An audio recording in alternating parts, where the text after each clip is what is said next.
I think that's working. Hello again, everyone. I've got another video coming up for you. I hope you've been enjoying the last couple that we did on plans. This one is slightly different. This isn't so much training material. This is observations over the years that I've been involved in training on utility location.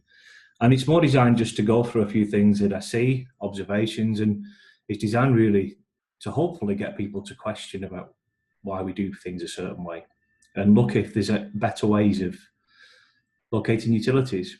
The first thing I want to point out is that this video is aimed at Cat and Jenny users. So I have a lot of utility surveying contacts and things, and you're obviously welcome to watch it, but please remember the context of this video. It's towards the Cat and Jenny training that we do, typically the one-day courses and things, and people using it on the ground, not so much utility mapping surveyors. So for anyone that doesn't know us, just very quickly, we're Sygma Solutions. We're a specialist training provider in utility location. We was established in 2005, and we focus really just on underground utility location and avoidance. So we're quite specialised in that area. That's some of the team. We've expanded since then, but all of us involved in Sygma have been in utility location for years, working for manufacturers, utility mapping companies, and we're all really passionate about sharing our knowledge with people and trying to get people to get the best out of location equipment. We're a CITB ATO, we do EUSR courses, level 2s, but it's all geared around utility location training. So that's a little bit about us. My name's Pete Ashcroft, and I'll be running through this short session with you today. Some of you might find it controversial, but if it gets people questioning the way we do things, then it'll be worth it, I think. So what I want to look at today is the way people are being taught, and we come across this quite a lot on the training. So we train thousands of delegates in this subject, and quite a lot of, I'm just going to move this up a little bit actually, quite a lot of the people that we train have had previous training before. And one thing that comes up all the time when we speak to delegates and we ask them how they use a CAT, quite often they'll tell us they start in power, then they use radio, and then Jenny's at the very end. And quite often it's because that's the way they are taught. They've been taught to do it that way. It's not that they're doing anything wrong in their eyes. That's the way they've always been shown to use the equipment. And with Sygma, what we teach people is to use the Genny-first. So we start with the Jenny. We're still going to do power and radio, but we do it at the end. So I just want to talk to you a little bit about that and about some of my thoughts on the way that we're doing things. So again, relate to the CATs, not just the CAT 4, other cable avoidance tool type equipment, but this seems to be the order that we do things, power, radio, and Jenny. And interestingly, a lot of the companies we work with, and I think across the industry, companies, contractors, they want to increase Jenny usage. That's one of the biggest things driving the training now is when people contact us for training, one of their objectives is to get people using the Jenny more. So people across the industry actually want to increase transmitter use. I think everyone accepts that. Also, many strikes that we see could have been avoided if a transmitter was used. So the outcome of an investigation quite often is they didn't detect it, but if they'd used the Jenny, they would detect it. So it's clear that increased Jenny usage increases how many utilities we find, and therefore results in reduced strikes. So industry accepts that the use of a transmitter is more effective. I don't think anybody would argue with that. And manufacturers themselves of the equipment say that a transmitter, a Jenny, is more effective than individual power and radio modes. And let's look at some examples and some evidence of where we see that. This is a screenshot taken from a user guide. And if we look at it, it clearly states power and radio signals may not be present. It's advisable to use a Jenny whenever searching for pipes. So here's one little bit of evidence we've got, acknowledging that it's a better way of doing it. Another one from instruction manual. Jenny mode detects the locate signals produced by the Jenny, obviously. But the main point we're looking at here is using a Jenny is the most reliable way to detect a pipe or a cable. So again, it's more evidence that it's a better way of doing it. Despite the existence of passive signals, the best signal to locate and trace a line is an active signal, which has been deliberately applied. This is from the ABC book from radio detection. This is a little screenshot from a blog that Leica did. Up to 60% of buried utilities could be missed when detected in passive modes along power and radio. I would argue it's probably a bit more, but we'll go with 60. That's in the public domain on the Leica blog, which you can go and have a read. I would say maybe 70, 80 of utilities could be missed when detected in passive modes. So again, it's clear that we're acknowledging that it's a better way of doing it. And when we look at just this one, for example, we're saying here 60% could be missed without a transmitter. Yet when a lot of people are downloading data from a card and looking at usage, they're promoting the use of equal use in each mode. For example, like this. So power, radio and Genny all equally. But hang on, we're saying that 60% can only be detected with a transmitter. So should we not see more Genny usage than that? Should it be equal when we download data? Another little example, this is from a C-scope manual. Again, you can have a read through it, but it's saying the same thing. Look at the blue bit. Most buried metallic services not found in radio should be detected using a generator. Okay, so again, it's another acknowledgement. So as I said before, this is one of the common statements we get on a training course. We were taught to use power and radio first, and if we do not find it, then we would use the Genny. And let's look at that statement in a bit more detail. We were taught to use power and radio first, and if we do not find it, then use a Genny. The statement itself is acknowledging that the Genny's better. We're actually saying, well, if power and radio won't, the Genny will. So why don't we use it first? And this is the bit that I struggle to get my head around a little bit of why we're doing things. This is what I meant at the beginning about us questioning why we're doing things a certain way. I come across a lot of companies doing competency checks on site. So they have their own internal documents and they go out and visit guys, and I'm all for competency checks and on-site assessment. I don't think we do enough of it. This is just one example of one of the documents, and trust me, I've got hundreds of these. And look again at the order that we're getting people to do it in. Power first, then radio, and then Genny. So the training is based around this kind of format, and the on-site assessments are based around this format. Let me give you an example of what we're doing. And it might sound like a silly comparison, but to me, this is the same as me entering a pitch black room in the dark and trying to find something. Spending 5 minutes trying to find what I'm looking for, realizing I can't find it, and then switching the light on.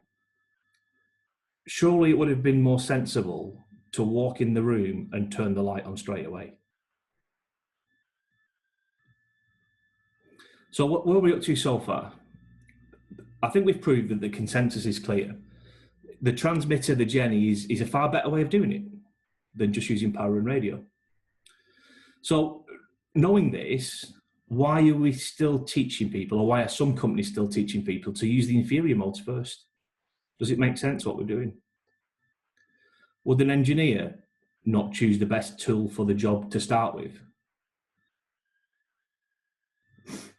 Power and radio must always be used. I'm not getting away from that. I'm not saying we don't use these modes. But why don't we exhaust the Genny first if we acknowledge it's a better way of doing things and it finds more utilities? And this next one is key to me. How can we give people confidence in using the Genny? How can we get them to believe that it's a better way of doing it, but still promote using the cat first? And another reason why we say use it first, if we're honest, corners get cut. People are under time pressure, especially the guys on the ground that are doing these excavations and things, they're under time pressure. And if they are going to cut any time out, which mode will we sooner on reduce, if you like, you know? So if we get them to use the Genny first and use that more, I just genuinely believe it's a much better way of how we do it. So this is another statement that we get when we ask people, how do we use it? We do an initial sweep in power and radio, and then we use the Genny. So again, let's break that down. So you do your initial sweep and you don't find a signal. What would you then do? Most sensible people say, well, we'd use a Genny. Great. So let's look at the other option then. You do the initial sweep and you do find a signal. What would you then do? Well, we'd still use a Genny. So if both outcomes lead to the same result, what are you actually achieving with that initial sweep? If you're still going to use the Genny anyway, why not use it first? We then obviously have the new avoidance or all scans modes now coming out on locators. And these modes, for anyone that doesn't know, they're designed to scan simultaneously, as you can see here, in Genny, power, and radio. Okay, it becomes harder to pinpoint things and narrow things down, but it's simultaneously scanning in all three modes, which on the face of it sounds like a great idea. We're trying to encourage people to use a Genny in all three modes. But first of all, let's look at the tech spec. This is specific to the Cat4. So this is technical specification of the sensitivity of a Cat4. And what I want you to see here is that this is a sensitivity for each of the individual modes. This is what we need to detect it. Let's look at the sensitivity for avoidance scan. It's the same. So what this is telling us is this mode on the cat is no better than the individual modes. It's no more sensitive. It's not going to pick up something on this that you wouldn't pick up using the individual modes. Okay, and that's clear there in black and white on the technical specification. So let's look at how avoidance scan is described in the user manual. An initial sweep using avoidance mode is recommended, followed by detailed scans using the other modes. So it's saying that do your sweep in avoidance, but then you still must do the other modes. So what are we achieving by this initial sweep? If we've got to do it in these anyway, and the sensitivity is the same, what is this giving us? I'm not telling people not to use it. I'm not trying to force my beliefs on you. What I want us to do is question things a little bit more of why we're doing things. Does it make sense what we're doing? I argue with people sometimes and say, you know, we're trying to promote using the Genny first. We now start saying, well, actually use avoidance first. Is it the right thing to do? I don't know. So what some people say with avoidance is, well, similar to before, we'll use avoidance mode for initial sweep to see if there's anything there. And then we'll use the other three modes. But I would argue that 90% of the people we train are digging where there is something. They know there's something there. A lot of the people we train are deliberately digging on top of utilities to repair or replace. Look at this footpath. Even without the plans, do I need a mode on a cat to tell me that there's something there and I should now perform a proper survey? The plans tell me there's something here. The building tells me there's something here. It's obvious that there are utilities in that footpath. So again, what benefit do I get from doing this initial sweep? Shouldn't we just get the Genny out and start locating things properly? And then at the end of that, do a scan with our passive modes? Summary. Have we actually stopped to question why we're doing things a certain way and looking at it? And you know what? You can go through this video and look at it and you might come to the conclusion that I'm wrong and it is the right way of doing it. And that's great. That's fine. But at least you'll have taken the time just to question it and look at it and why you're doing things. This is the one we get all the time. We always did it like that. You know, I'll give you one comparison. Courses that I do, I often ask people, where do they put the earth stake in relation to what they're connecting to, angle, distance. And I get, even for people that have been trained, I get loads of different answers. They vary massively. And when I ask them why they put it there, it's not often they can tell me why. And that's just the way we've always done it. That's the way we were taught to do it. There's no thinking going on about why we're doing things a certain way. And do we take time to question what we think we know? There's so many myths out there about utility location. Are we just carrying on believing things because that's the way we've always done it? And as I said, am I right? That's up to you to decide. All I want you to do is just have a think about the things that we've talked through. Have a look at how you're currently doing things, and you might find that there is a better way. And just to finish off on that, if you are looking at cat data, you can get pie charts and usage, but are you actually looking at what order they're doing it in?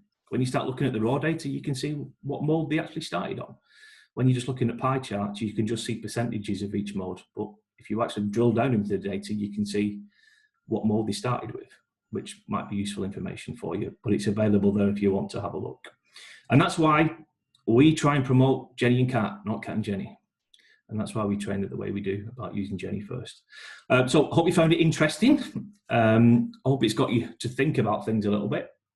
As always, you can contact me for any further info. If you want me to go into anything in more detail, I'm happy to help. And understand that these videos that I'm doing, they're obviously free. It's just to try and give something back to the industry. We've built a reasonably successful business over 15 years on the support of the industry. And I just think that, you know, if we can give a little bit back, get people talking and debating a bit more about utility location, then it's got to be a good thing. Thanks, everyone. See you later.